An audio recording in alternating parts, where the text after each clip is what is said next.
Hello and welcome. Thank you all for joining us here today. We're going to kick things off with some introductions. I'll start.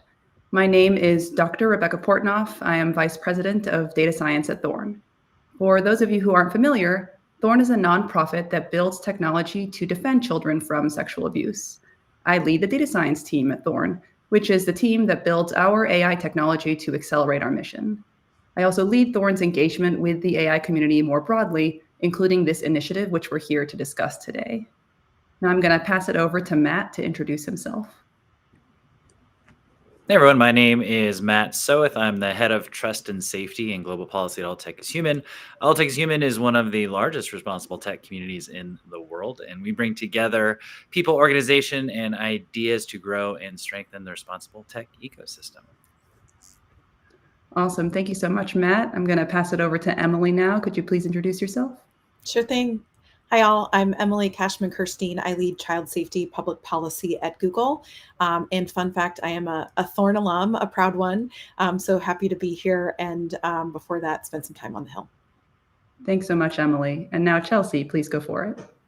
Hi, I'm Chelsea. I lead our child safety efforts for OpenAI. I've been in the online child safety space for around 7 years with an original background in direct service work in the nonprofit space. Thanks so much, Chelsea. And now, Ella, could you wrap things up for us? Sure. Hi, everyone. I'm Ella Irwin, and I lead product integrity at Stability AI. And I have been doing this type of product risk work for about 25 years now across different industries, and just happy to be here to support Thorn and All Tech is Human. Great. Well, we are so glad to have you all here today. Before we jump into questions for our panelists, I'd like to start with an overview of this issue and this initiative. Now, here's the challenge that we're tackling. Generative AI is being misused today to further sexual harms against children. It's being used by bad actors to make AI-generated child sexual abuse material. In some cases, they're even using existing child sexual abuse material of specific children to make more abusive content of those same children. They're using generative AI to sexualize images of children and then extort these kids for money or for more sexual content.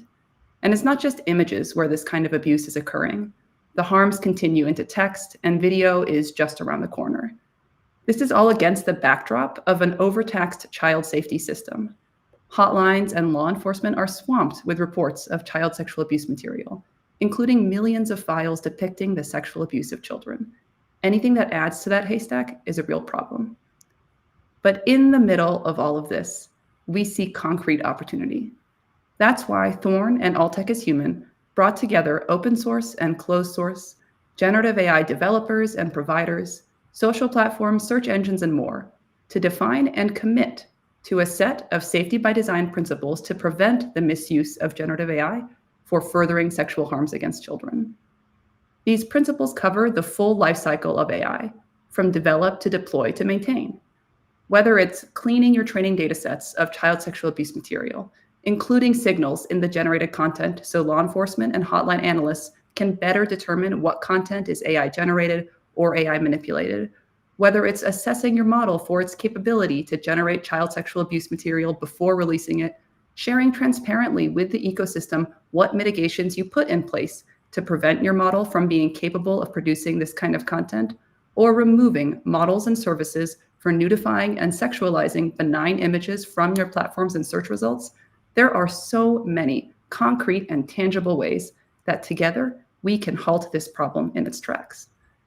Because that's why we're here today, to halt this problem in its tracks and to bring that positive impact for protecting children. Matt, are there any thoughts you'd like to add before we move to questions? Yeah, and just a couple things to call out there, right? It's the sheer volume of data that generative AI can present to this. This is a much bigger problem than just detection and removal. And what I love about this collaboration, because trust and safety historically has been very collaborative, right? But this pulls in engineers, it pulls in platform designers, people who are evaluating the data, and really shows a strong collaborative effort in the industry to say like, hey, this is a problem that we can solve on multiple different levels and create these friction points. And really, as you said, I think very brilliantly, just keep this from becoming a bigger issue than it already is. And all of that is pretty exciting to discuss as we look at what is really a complex issue with a lot of moving parts that's going to help improve it along the way. Thanks so much, Matt. And I really appreciate you highlighting both the need and the reality of that collaborative effort.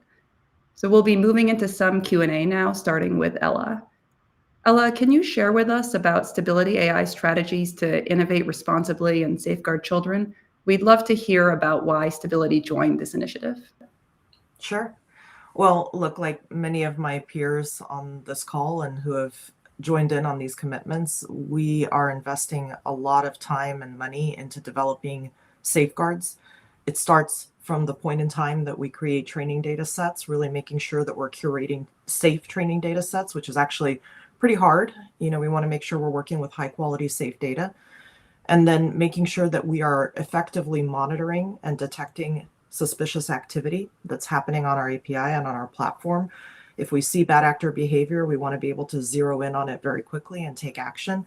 And of course, prevent any harmful content from being generated. That is, of course, the goal. And so that requires constant improvements and constant innovation because we need to stay one step ahead of the bad actors. And as folks know, that can be extremely hard. And then, of course, one area we're very focused on is making sure that the open models that we release, because we are an open model company, are safe. And we know it's possible to release safe models. And so we're investing quite a bit of time and energy in developing safeguards and embedding them in our models. And we know that this strategy has been working. We're seeing chatter out there from bad actors who engage in this type of activity that they're getting frustrated. They're seeing that it's harder with every new model release to be able to engage in creating CSAM, and that makes us very happy. We're very happy to continue to frustrate bad actors. Hopefully we frustrate the hell out of them. Thanks so much, Ella. I love that. And I really appreciate you layering on specifically that open source perspective and what it looks like as a leader in open source to still absolutely be prioritizing child safety. Chelsea, I'd love to move to you if you're able to share with us about child safety at OpenAI, what drove OpenAI to commit to these principles, and what it'll mean for OpenAI safety initiatives moving forward. Yeah, thanks, Rebecca. So I wanted to start with just a fundamental truth that guides the work that we do at OpenAI. Developing AI systems safely was the reason OpenAI was originally founded. The OpenAI mission statement is to ensure AGI benefits all of humanity. In order for us to fulfill that mission, OpenAI and as well as our industry peers, for us, child safety needs to be more than a priority. It needs to be a cornerstone for everything that we build. To truly benefit all of humanity means protecting and empowering the most vulnerable among us. And that guiding principle shapes our research, it shapes our product development, and it informs how we engage with the larger global community.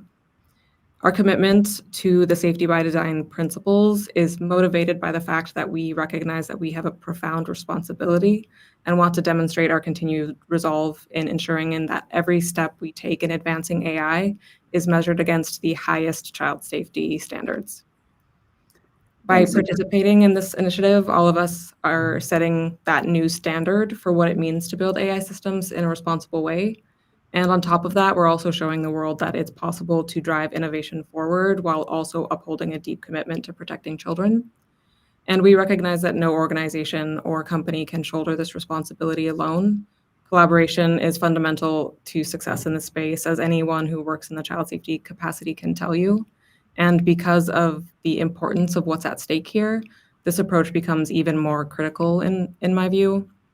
And by partnering with our peers, experts, and leading organizations, we are collectively able to pool our expertise, share our challenges, and ultimately, hopefully, multiply our successes.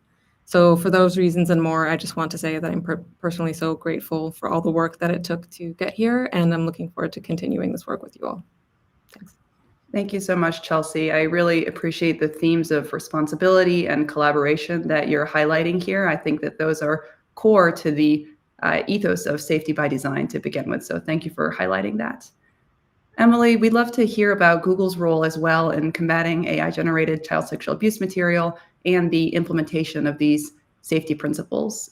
Can you share with us what this means for Google and its AI technologies moving forward? Of course. Thanks, Rebecca. So at Google, we have a long track record of fighting child sexual abuse and exploitation online, and our approach to generative AI is no different. We do not want our products and services to be used to create or store or disseminate CSAM, and doing so is an egregious violation of our terms of service, whether it's AI generated or not. And the principles we're highlighting today complement Google's existing efforts in this space and has brought key players together in the industry to standardize how we can meet this moment across the ecosystem together. So at Google, we prohibit the promoting or generating content related to child sexual abuse or exploitation in our Gen AI products, and we've built in safeguards to detect and prevent related results. So how are we doing this in practice, right? So first and foremost, before any product is launched, our child safety experts, and they have backgrounds in social work, law enforcement, child protection, they rigorously test these products before launch. That includes testing a variety of different languages, different modalities, things like visual synonyms that we've talked about, something that if there's something that someone's trying to get blood, making sure we're testing for something like ketchup. Those are incredibly important pieces. But once a product is launched, there are real-time protections too. And I should say all of the testing goes into how we, go back to our teams, make sure those models are fine-tuned and changed before a product is launched. But once a product is launched, the real-time protections include at the prompt stage, we'll check against known CSAM hashes or check for keywords, prohibited terms, those sorts of things that might be trying to create violative content. And if there are any red flags, we'll punt, which means we're not going to allow the model to return a result, or instead we'll have a response that says it can't help, or that this content is illegal, and things like that. At the output stage, before anything is served to a user, we also run CSAM and other child safety classifiers over the response to check if it could be harmful and abusive, and again, wouldn't generate a response if that was the case. And to echo what Chelsea was saying, as we all know, ongoing threat analysis and collaboration is key here. Now that we have these principles, there's a shared language, a shared understanding across industry and civil society, and that's key to have important and sometimes tough conversations, and build upon this progress that's already been made, and think about this as the threats morph and evolve. And these principles are really a roadmap for how we think about these protections as we respond to that evolution of this crime, especially when it comes to generative AI. Thank you so much, Emily. I feel like we've gotten a great window into how Google is engaging with these principles. And I know for me, it always makes me happy to hear that develop, deploy, maintain get echoed across this type of work. So thank you so much. Matt, at this point, I'm going to turn it over to you to ask the next question to each of us in the group. Yeah, I'm kind of curious about this. Obviously, my previous experience at TikTok and being in trust and safety for a bit, industry collaboration is often an interesting endeavor in terms of who can say yes, how they can say yes, and sort of the internal alignment of getting people to agree to this. And so as we think about this, these principles and the agreement to these principles, I'm curious from this group, what are some of the biggest hurdles and obstacles in uniting tech companies around this specific initiative, and then why this really feels like a unique time with the Gen AI in the industry. So curious what you're all thinking in terms of, why does this seem like a momentous event, and what did it take to kind of get that internal alignment to push forward on these Gen AI principles? Open question. Oh, Ella, we'll throw it to you first. Sure. I would maybe say this was hard, but it actually wasn't hard to drive alignment internally on this. I think everybody at Stability believes this is a really important area to focus on. So I think there was actually a lot of support for all of these commitments. Yeah, I'd agree. I would just say that, I think this moment in particular is one that we all recognize deserved urgent attention and focus, and that's why we're here. But collaboration on child sexual abuse and exploitation has always been a core pillar of how Google approaches this. And I'd venture to say how industry has approached combating CSAM for a number of years now. We know certainly at Google that we can't and shouldn't go it alone. So leaning into this collaboration in particular, we knew was important to us and something we were going to prioritize.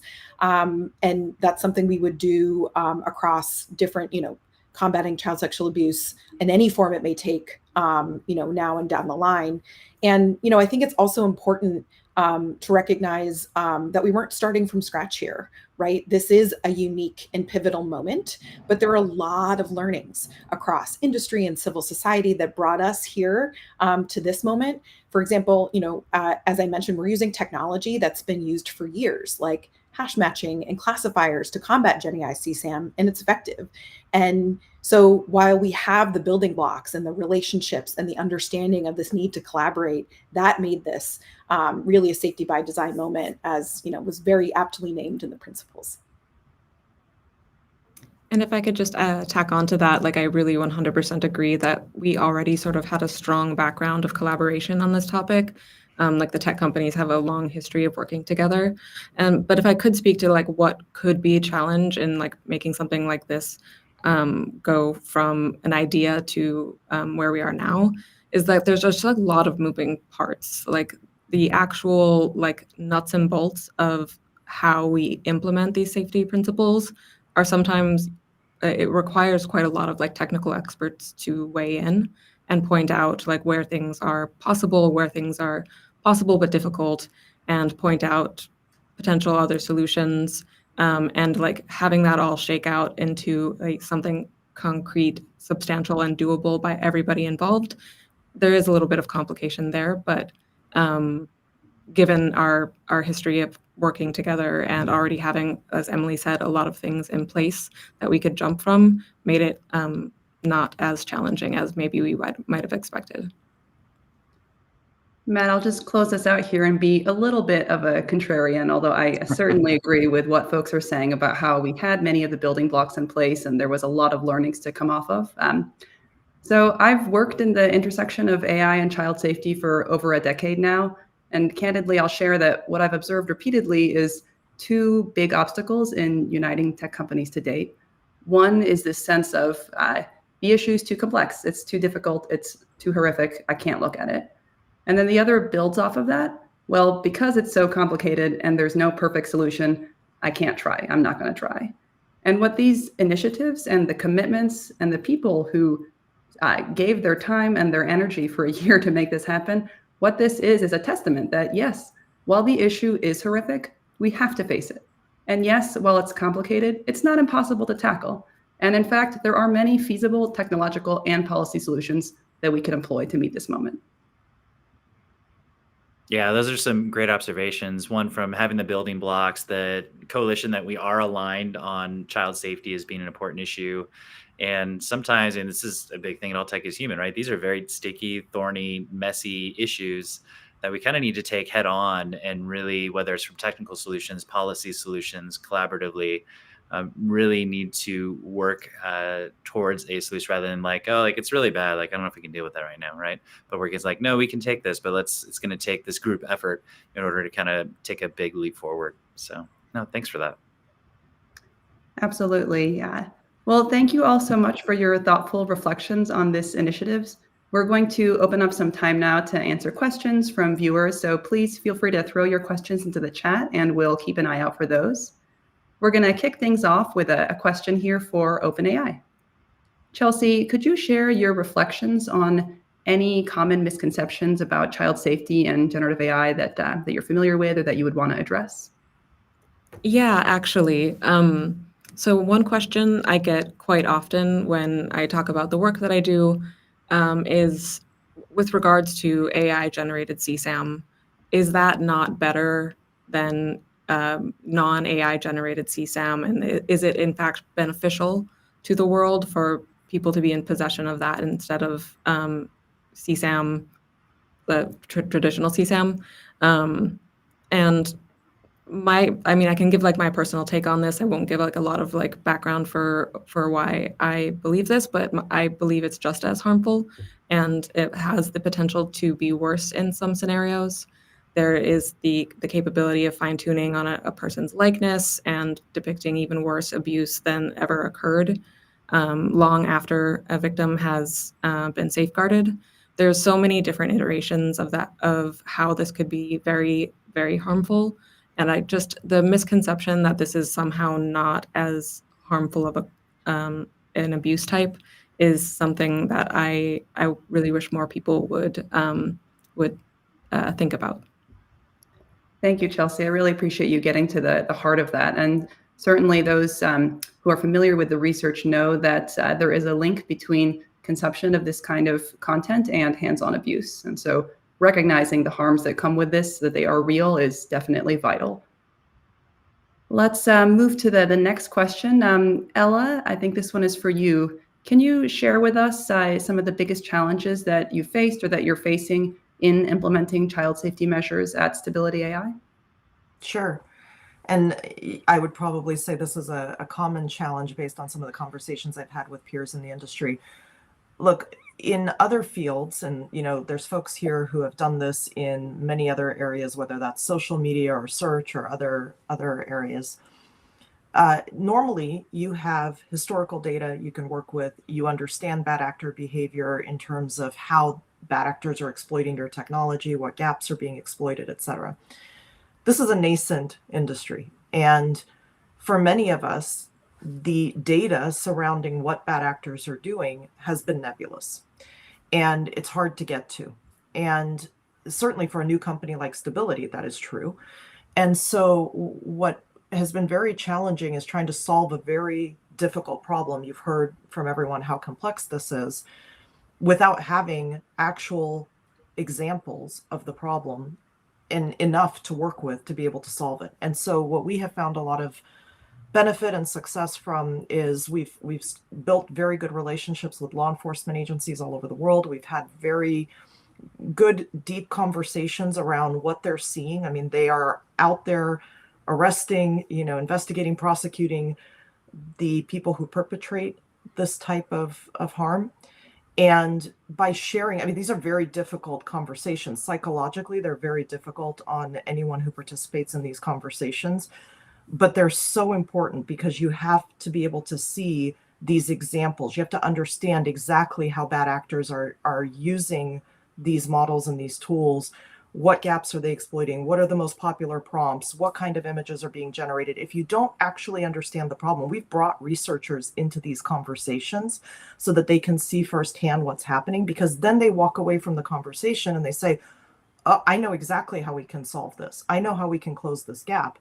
Without having that level of information, it's extremely hard. And it's been difficult to even get to that point. So I think it underscores the need for collaboration and information sharing across, companies and law enforcement agencies and nonprofits who are working in this space. I think it's absolutely critical.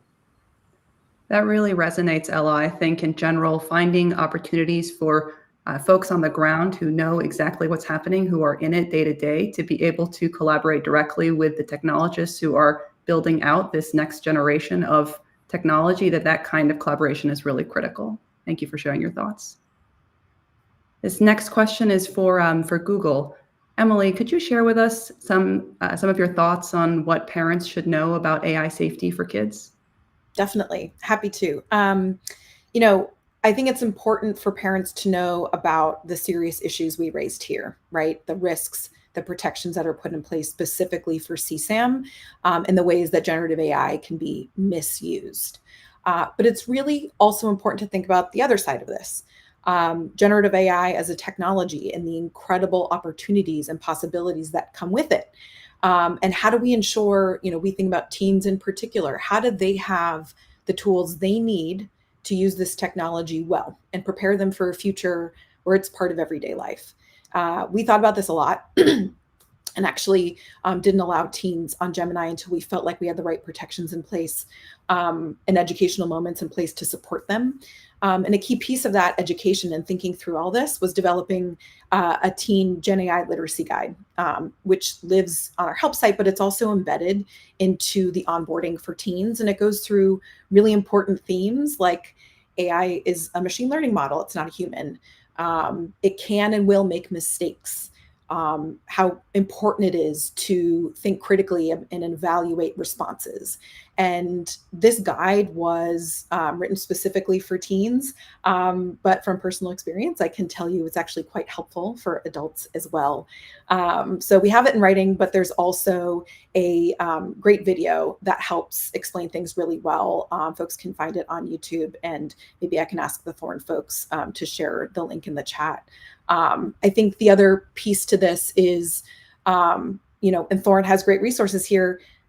Having conversations is the key to everything, from parenting and talking to your kids about all aspects of being online and online safety. And that's also true when it comes to generative AI. And I know Thorn for Parents is incredibly a wonderful resource on some really tough issues and conversation starters. But I think across online safety and including generative AI, there's nothing better than being able to have conversations with your kids. Thank you so much, Emily. And I appreciate you highlighting the importance of those conversations and having them in a way that are really meeting kids where they are. So thank you for sharing your thoughts there. Matt, I think I'll give this question to you because it touches on that ecosystem perspective. Can you share with us, how do you think these principles are going to help the whole tech ecosystem keep children safe? Yeah, I think we've touched on some of these, right? From collaboration with researchers. I really appreciate Emily's answer because it's a lot of the people we connect with are tech adjacent, right? Civil society, who are all talking and working on the subject, but often don't have a direct connection to tech itself in order to what they feel would have any influence on this, right? So these principles not only show like, hey, here are the things that are happening, but two, it gives us a shared vocabulary and language so we could talk about these solutions in a way that's consistent, both in industry and both out of industry as well, right? So as we think about safety by design and advocacy, now we have sort of a directed, consistent approach across platforms. And I know too, talking to a lot of trust and safety friends, there's a frustration when engineering, for years, the meme was engineering would come at me like, hey, we're launching a new feature. It should go live on Friday. And you're like, well, I didn't know about it. Like who decided all this? And then we kind of find after the fact that there are instant safety issues that come up as a result of that. Now having these principles in place, it kind of gives that playbook, as it were, where you can go to engineering, you can go to data science and others and advocate, like, no, like here are these guidelines, here are the companies that are doing it, here's the things that we should do in order to kind of meet the need in terms of before we launch these new features and integrate these new resources. And really just being able to have that conversation, having that tool, I know is going to be a win for everybody as we think about like, how do we tackle this larger issue? Thank you so much, Matt. And I really appreciate that framing of this as a resource, as a playbook for folks on the ground to be able to just get moving on having this impact right away. So we have one last question here that if the group's okay with it, I'm going to give to myself. The question is, can AI also actually help in keeping kids safe? And I'm very happy to say the answer is yes. My day job here is to lead a team that builds machine learning and AI to accelerate our mission, to accelerate victim identification, to stop re-victimization, the spread of child sexual abuse material, and to prevent abuse from happening in the first place. I've had the honor of seeing firsthand how these kinds of tools help support the prioritization and triage efforts of those folks on the ground who are having to engage with this kind of content. So happy to say, yes, there is a positive impact that can be had there as well. Well, I know we are coming up against time. Thank you so much. I've really enjoyed this conversation with each of you. I appreciate you taking the time to join into this important conversation. For those in the audience, if making technology safer for children is important to you, I want to invite you to consider supporting Thorn and All Tech is Human. Thorn is a nonprofit that relies on donor support to make initiatives like this one happen. You can learn more about the work that we do to defend children from sexual abuse at thorn.org. And please feel free to visit the QR code to become a supporter. Thank you so much for all of your